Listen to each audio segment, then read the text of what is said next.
Duncan, hello.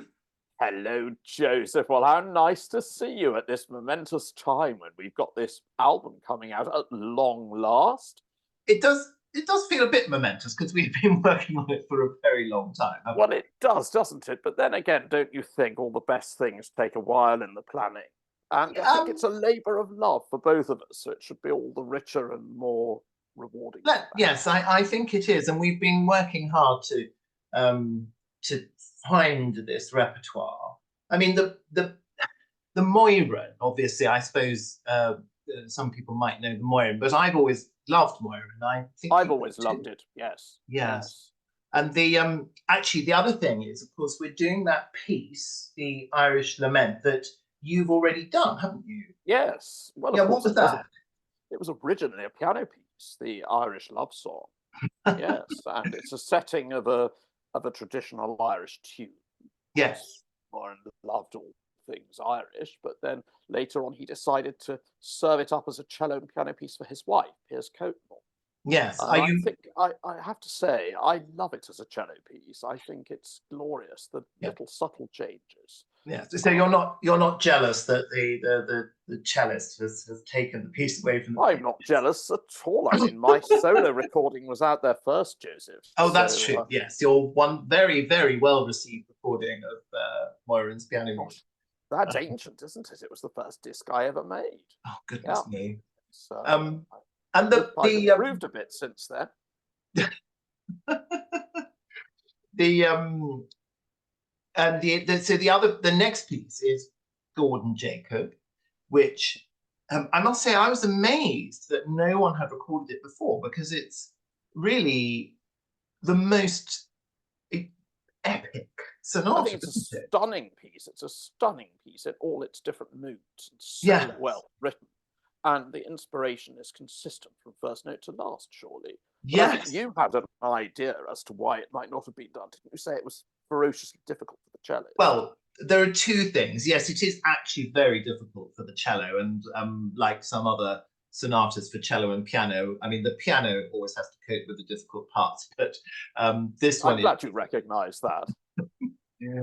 But this one is very hard for the cello, but also it's in that rather extraordinary, severe mode of expression that was around in the 1950s in Britain. But it's nevertheless very beautiful, very striking, isn't it?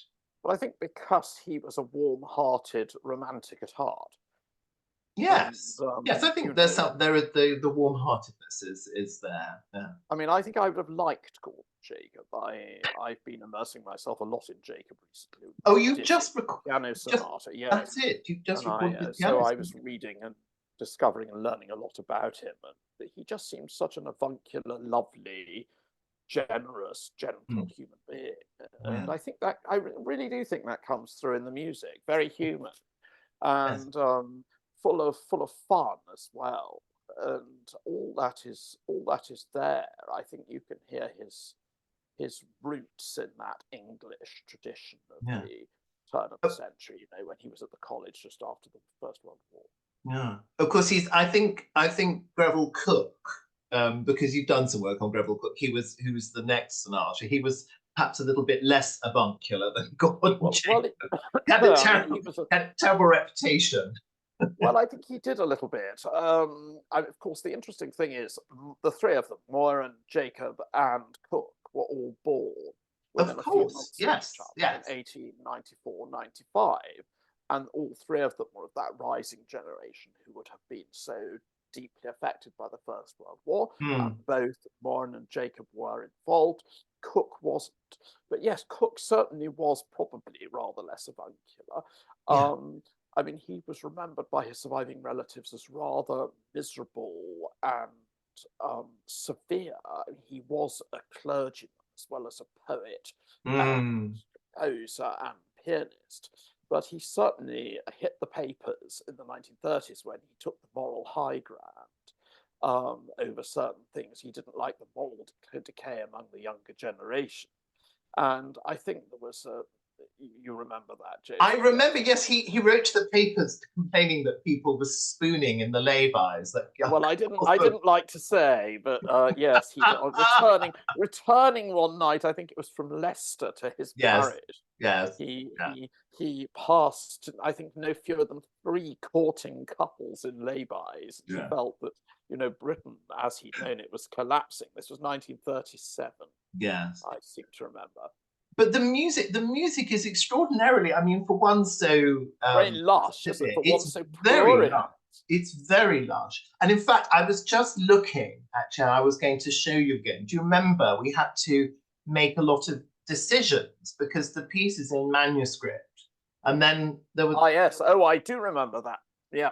Do you remember? And we had to, I do. yeah. And in the end, I think we just decided the ending's quite short and brusque. And I think he was trying to stretch it out a bit, but in the end, I think we just went for his original.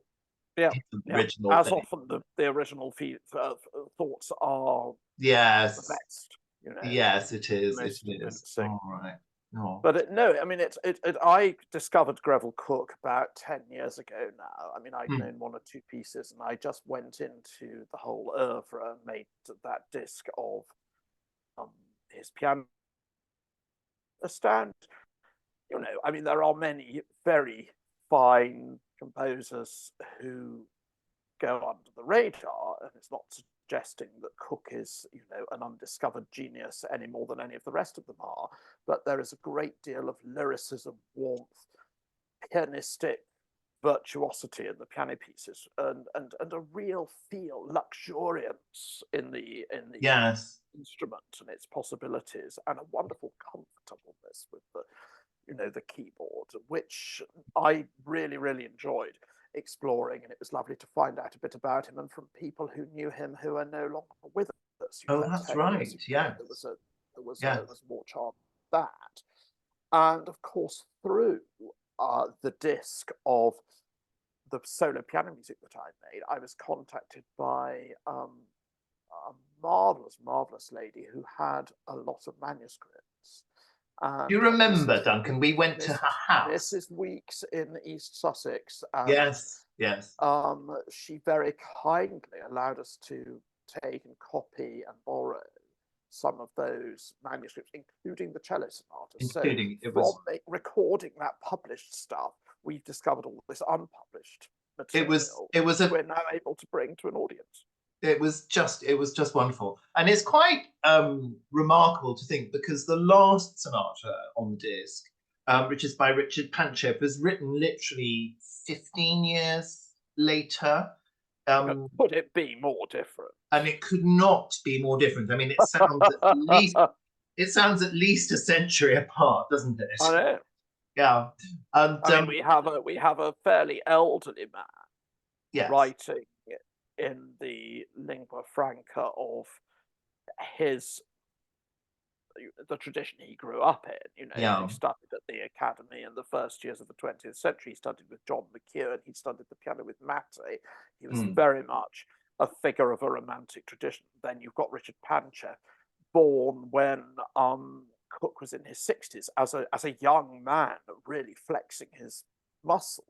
Yes. So in those few years, these 2 different generations are producing works that are poles apart. Yes, but there is something rather, although there are parts of Richard's sonata, some of them are quite austere. It's still incredibly intensely lyrical in places, isn't it? Particularly the slow movement. Yeah. Well, he's a very fine composer, and therefore that, you know, there's a big beating heart in there, which, whatever the language, whatever the idiom, don't you think? Absolutely. It's going to communicate, and intense expressive lyricism is a big part of communication, particularly surely in writing for the cello, which of all instruments is closest to the human voice, would you say? I think I'm probably a bit biased in that respect. Well, I think I might be, as a former cellist, because of course that's another reason why I love working with cellists. I love the repertoire, and it's particularly special to me to, you know, bring out this disc. It's I've learnt so much about how to sing on the piano from playing the cello. Yes. I think Well, that's this fair is to say.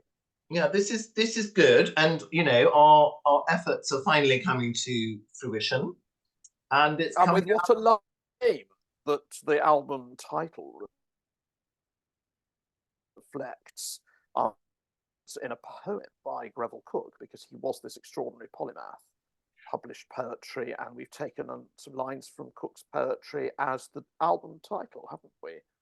Yes, we have, and so this is Remembered Melody, Vibrant Echoes. Yeah, so it'll be out on the 22nd of March, did they say?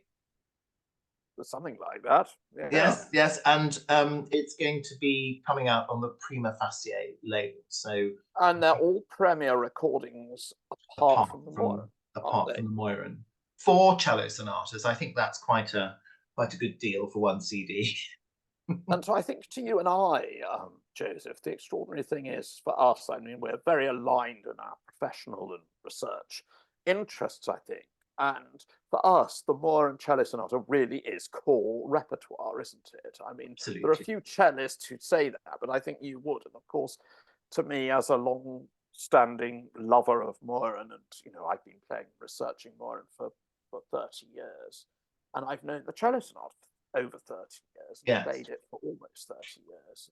And so it's a piece I've lived and loved and grown with, and it just feels the right time to be recording it. Now, with the second cellist I've worked on it with over many years, and of course, you've worked on it with different pianists as well. So we both, whereas the other works were new to us both. Yes, yes. This Moira had a sense of really reaching a blossoming, of a sort of maturation in our musical middle age, Joseph. Is that what it is, Duncan? All right. Well, it's been very, very good to talk to you, Duncan. Prelude to start the disc, which we both have a very soft spot for. Yes. Duncan, it's been very good to talk. Let's hope that the public like the music as much as we do. Well, let's hope they do, and let's arrange another rehearsal soon. What are we going to learn next? I've got some ideas. I'll let you know. Well, thank you. Bye.